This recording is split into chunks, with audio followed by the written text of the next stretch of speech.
Assalamu alaikum, everyone. Welcome to another Sunni Defense live stream. We've got a Karbala special for you today. With me on the panel is Ibn Morgan. Assalamu alaikum wa rahmatullah, everyone. Alaikum assalam. We've also got Hani. Assalamu alaikum. Alaikum assalam. Farid.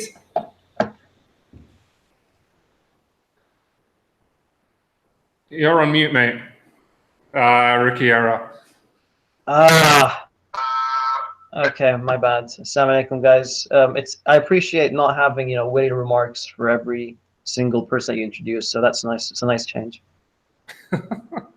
And finally, Abdullah Mu'taz.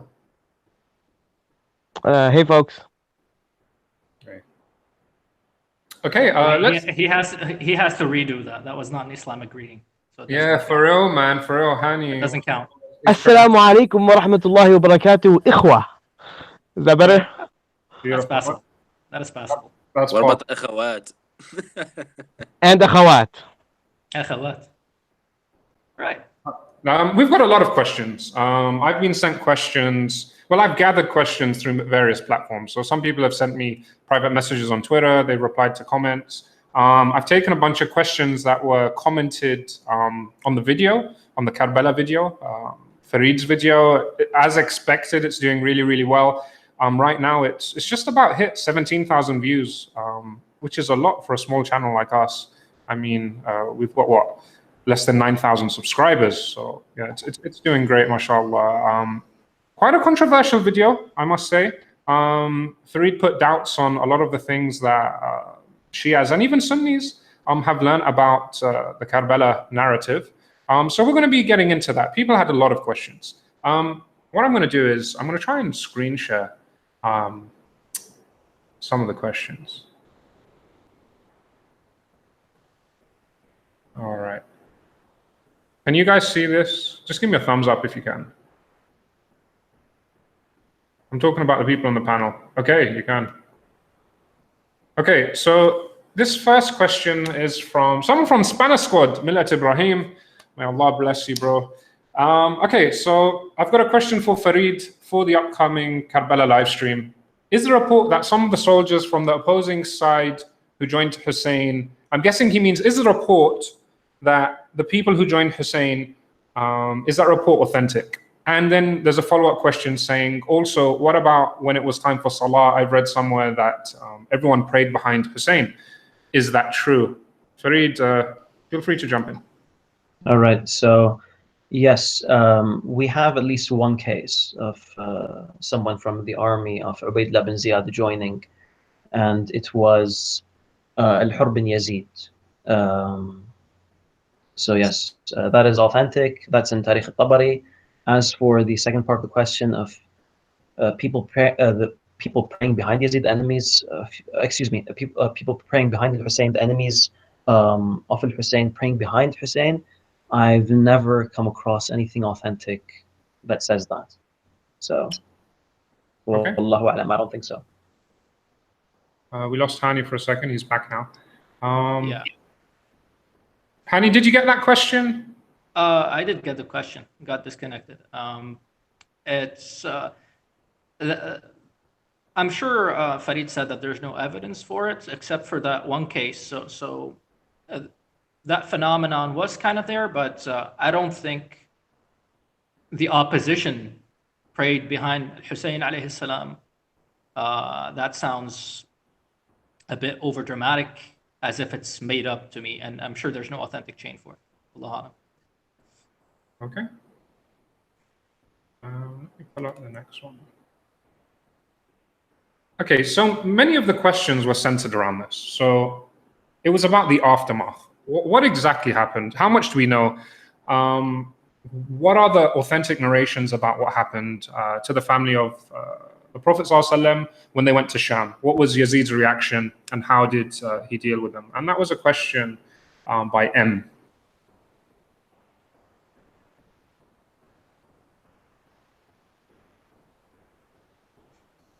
Go for it, guys. Feel free to jump in and So the aftermath, maybe we'll see if Farid did any research on that. I do know that he did mainly Karbala. So the aftermath is not really a part of Karbala, you have to understand. So it's not really something that should be included in the research, but I'll let Farid respond first, and then I'll see. Farid? All right. So one thing I want to get across in regards to this type of historical information, what's very interesting and what we have to keep in mind is that lengthy speeches. What we do have, what we have in Shia reports, we have lengthy speeches of members of Ahl Bayt condemning Yazid and condemning the actions, what happened at Karbala. Now, it's something very interesting that I've found while reading up on ancient Greek and Roman history, that many early speeches were actually forged in order to contextualize events and in order to give events more of a more drama, I guess. But yeah, to explain what's going on, they would attribute speeches to important historical figures. I believe the first person who actually admitted to doing this was Thucydides, and he's arguably one of the greatest greatest historians of all time, of Greek history, at least. So it's something very interesting to keep in mind. When you have that, he actually says, that we imagine ourselves in their place, and we try to contextualize things and try to put ourselves in their position, and then imagine what they would say. Now, I don't recall anything Islamic like that. I don't recall any examples from Islamic history where a historian says, yes, we attribute speeches to these great people. But it just gives you an idea of the mindset of some historians. And I wouldn't be surprised. I wouldn't be surprised if many of those speeches, I'm not just speaking about Karbala, but I'm speaking in general, Islamic history, when you have overdramatic, lengthy speeches, most of the times, it wouldn't be a shock if these were fabricated. Okay. Hani, did you want to add to that? Right. So as far as aftermath, there's certain things that I believe have taken place based on my research. Is that yes, the family of Hussein alayhi salam was taken to Syria. The family of Hussein was taken to Syria. Furthermore, there was already a lot of instability in the moment Yazid assumed authority. There was instability, meaning there's big personalities did not give bay'ah. A lot of people were upset. And Hussein alayhi salam dying was pushed things even further. So you got right after that, you got the people of Medina. A lot of the Sahaba and the children of the Sahaba just objecting, protesting his rule, and violence was used to stop that movement. And then you had Abdullah ibn Zubair and his movement, and due to all of that instability and the lack of barakah altogether, Yazid's rule did not last, I believe, more than a few years, maybe 4 years at most, I think. So Okay. that was the aftermath. All right. Noor As-Sunnah has just joined us. Assalamu alaikum, Noor. Wa alaikum salam wa rahmatullahi wa barakatuh. How's it going, bro? It's nice to have you on a live stream. Alhamdulillah. All righty. Next question. So this is by Curious George. My question is, I have heard people say that those who were responsible for the death of Hussein were not disbelievers, rather they were unjust sinners. If that's the case, is there a chance they will be forgiven?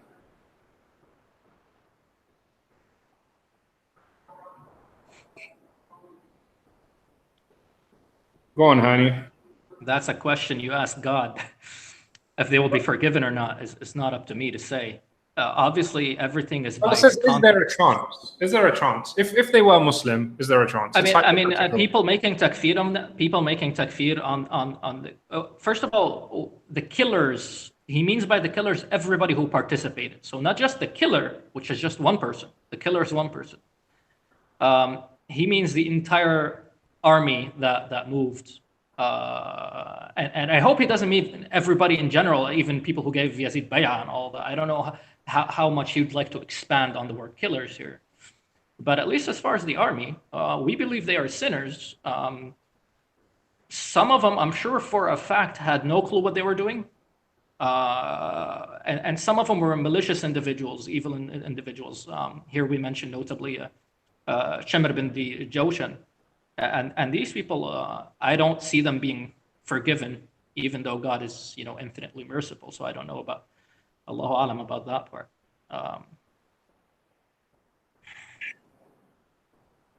Fareed, did you want to contribute, or anyone else? Okay, let's move on. So we've got a question here. By the way, can you guys see my screen? Because when I look at the thing, it doesn't really show it. Give me a thumbs up, Fareed. Okay, good. So this is by Adnan Ali. Why did the army of Yazid stop Imam Hussein alayhi salam at Karbala and did not allow him to enter Kufa if he had no support there? And they betrayed him, then why kill him? Does that make sense to you guys? So it's like, what was the point of killing him? I think the response is, or excuse me, I think what he's asking is, some people are saying that Hussein didn't have support in Kufa. So what's the point of killing him if he didn't have support in Kufa? But that's not a claim I'd be ready to make. I do believe that Hussein did have support in Kufa. Even though, yes, it wasn't the best support. They did extremely badly. They were intimidated greatly by those in authority. We know that. They let him down, yes. But perhaps if he did get to Kufa, then perhaps things would have been different. So, wallahu alam, wallahu alam. I guess we'll never know. Okay, let's move on. People in the comment section, do start sending in your questions. The admin guys are going to be sending any good questions to me via WhatsApp privately. So we'll give priority to questions centered around the topic of Karbala. And then later on, if we have time, we might move on to something else. Okay, interesting. Did Muawiyah not break the treaty by appointing Yazid in the first place? You didn't mention that, Fareed.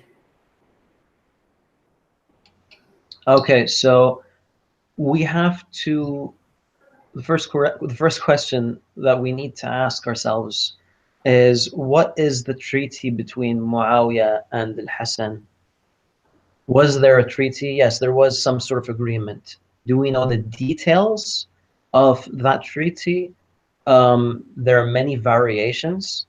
I don't recall anything being authentic in regards to that treaty.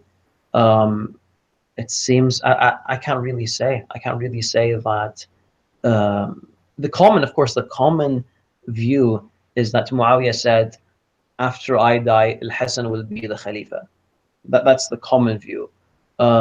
Even that I don't believe is authentic. What we do know is that there was an agreement, and that narration is inside Bukhari. Kami, what's your take? Let me just finish this up. I'm almost done. All right. So what happened 10 years down the line? What happened 10 years down the line is Al-Hassan died. So even if it was going to be, even if the treaty was, if Muawiyah dies, then it's Al-Hassan, but Al-Hassan died first. So that would kind of slightly change things. Hani, please go ahead if you want to add anything to that. There seems to have been things that were made up by people, by historians, by politicians, and then added to this treaty later on. A treaty, as you said, did take place. I do know for a fact, and some of the ahadith, it says that Al-Hassan asked for safety for himself and for his followers. And that's why during Muawiyah's reign, Al-Hassan and Hussein and nobody could attack them or mess with them or just go and slaughter the supporters of Al-Hassan, you know. There was no such thing. That's why it was called Am al-Jama'a. It was a time of peace. It was known historically as being a time of peace. And that's the result of the treaty. Now, was the section that is, as Farid said, there's a section that is popular, but popular is one thing, authentic is another thing. Popular meaning it's popular among lay people. And people just repeat it without really reviewing or checking out or researching the sources. Some people say, oh, Al-Hassan put this condition that, oh, Muawiyah, when you die, I will be the Khalifa. So Al-Hassan alayhi salam should have been, you know, the Khalifa after Muawiyah. And some people even go further and say that Al-Hassan said, alayhi salam, that if I die, my brother Hussein after me is the Khalifa. So these, in my opinion, they seem very made up. These are very made up, and that's not how Al-Hassan behaves. Al-Hassan is not a seeker of authority. He's not a seeker of power and influence. He, in fact, had all the power and influence. He just let it go for the sake of the Muslims.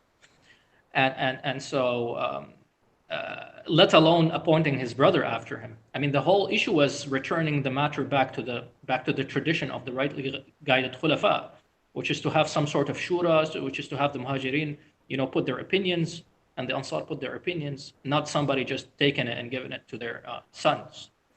So I don't think that's accurate. And whoever wants to claim that has to prove it with some sort of a decent chain, at least decent. You know, it doesn't have to be really good, just somewhat at least. Okay. Anyone else want to tackle that one? Okay. Ali, I'd like to make a general comment, if that's fine, about the topic of the martyrdom of Hussein. Guys, and of course this is mainly directed to those that disagree with the content in the Karbala video. It's only natural to have objections, but please, people, please do your own research.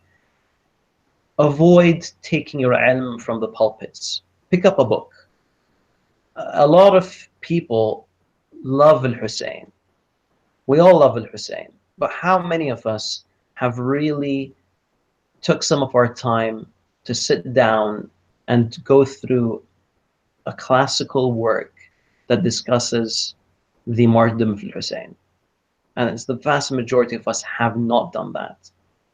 And I strongly advise that anyone that is out to criticize a view just because it's a Sunni view, my first suggestion is please return to the original sources, read up on the actual content, and then feel free to criticize. Jazakallah khair. Yeah. That brings us to the next question really smoothly, which is, Farid, you just told us to research what's happened at Karbala. So the question is why? We've got 3 questions or 4 questions on screen. So if you look at the top one here, it says, what does Karbala signify from a religious standpoint? I'd like you guys to answer that with regards to both Sunnis and Shias. Does it signify anything for Sunnis? And what does it signify for Shias?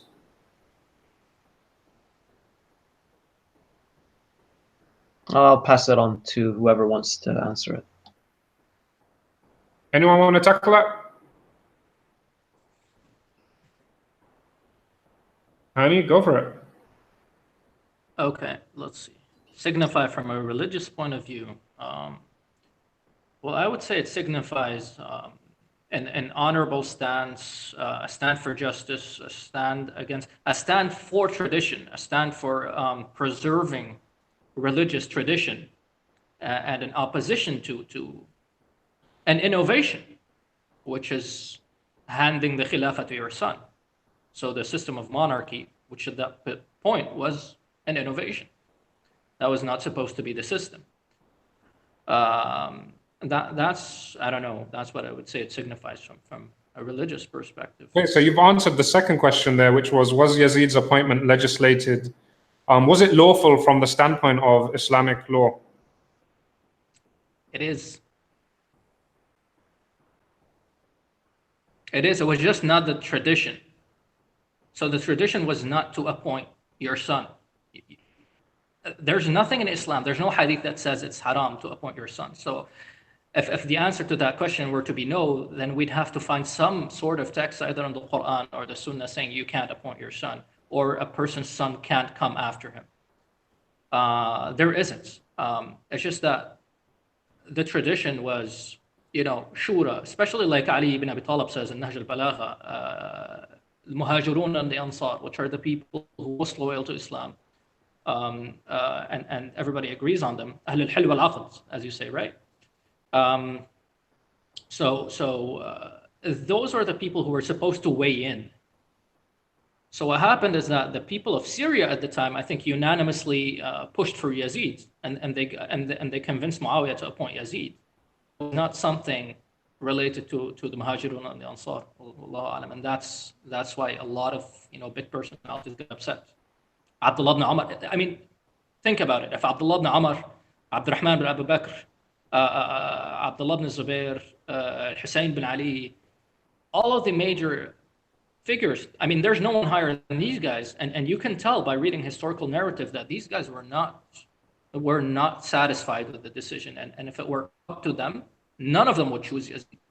And that's why we say no legitimate shura took place there. And so tradition was broken. I would say an innovation, but I wouldn't say haram or an act that's not allowed in Islam. I wouldn't raise it to that. Okay. Next question was, has Hussein at any moment of history ever tried to uprise against Ibn Ziyad? Hani? That would be for Farid. Farid?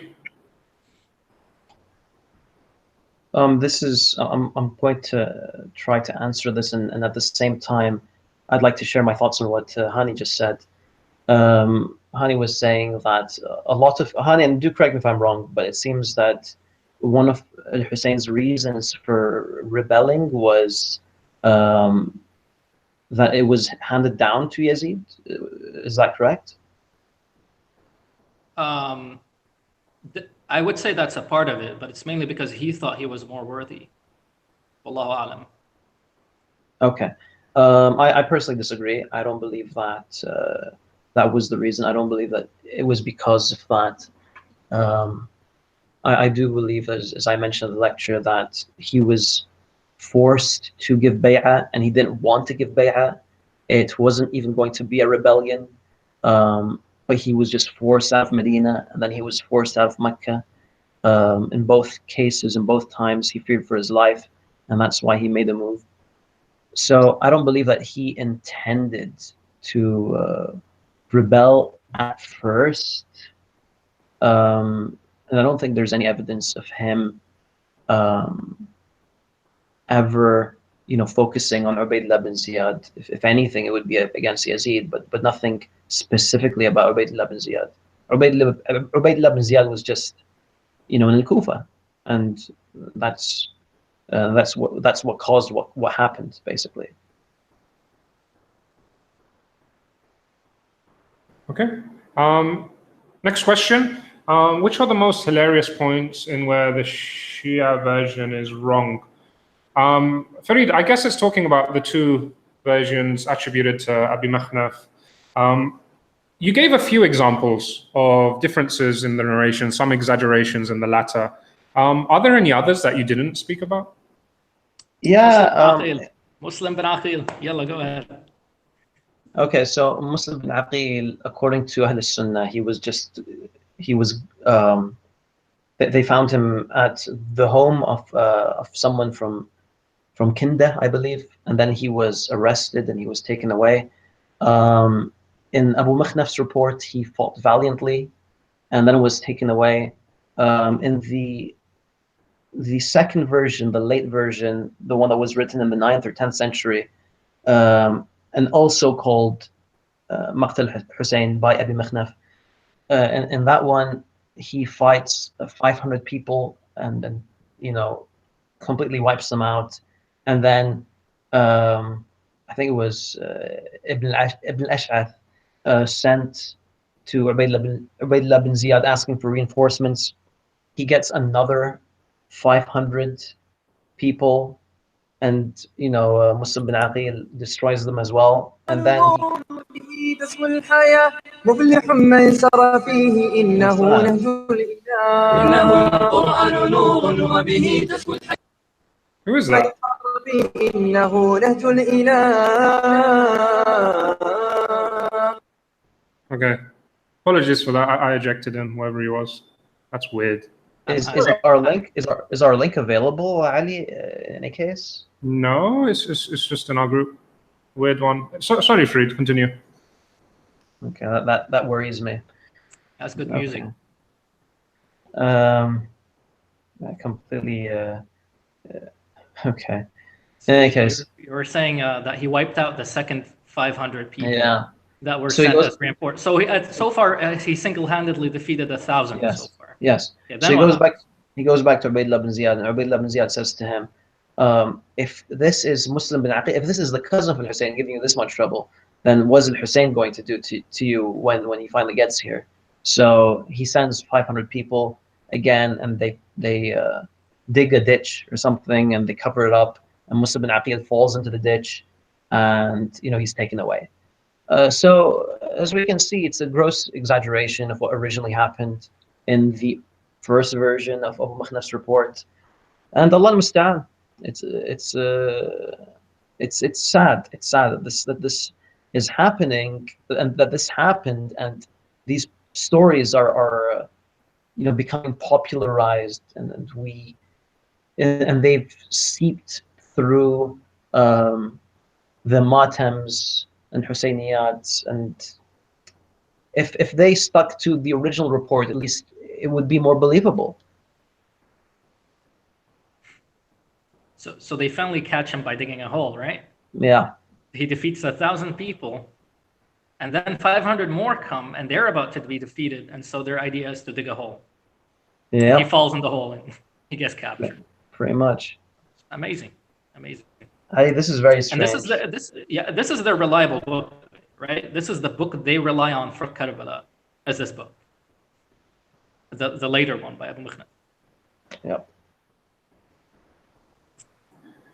Okay.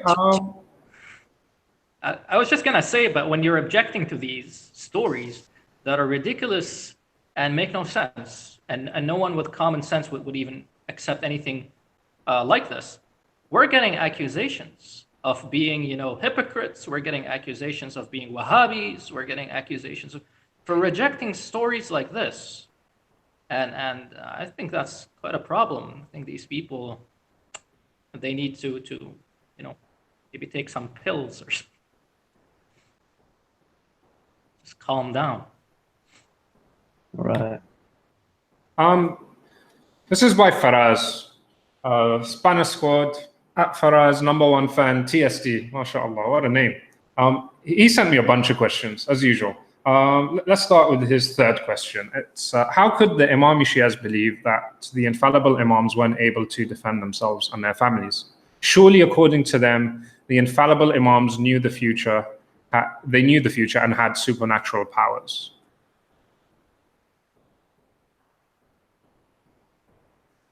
Who would like to tackle that one? Farid? Yeah, go for it. Just unmute and jump in. Okay, so that's what Fadlallah actually argues. He says if they had these special powers, remember Fadlallah was a major Shi'i marja, so this isn't just a Sunni response. Even some more moderate Shi'is would say things like, this proves that they weren't all powerful. I think we need to do something, Ali.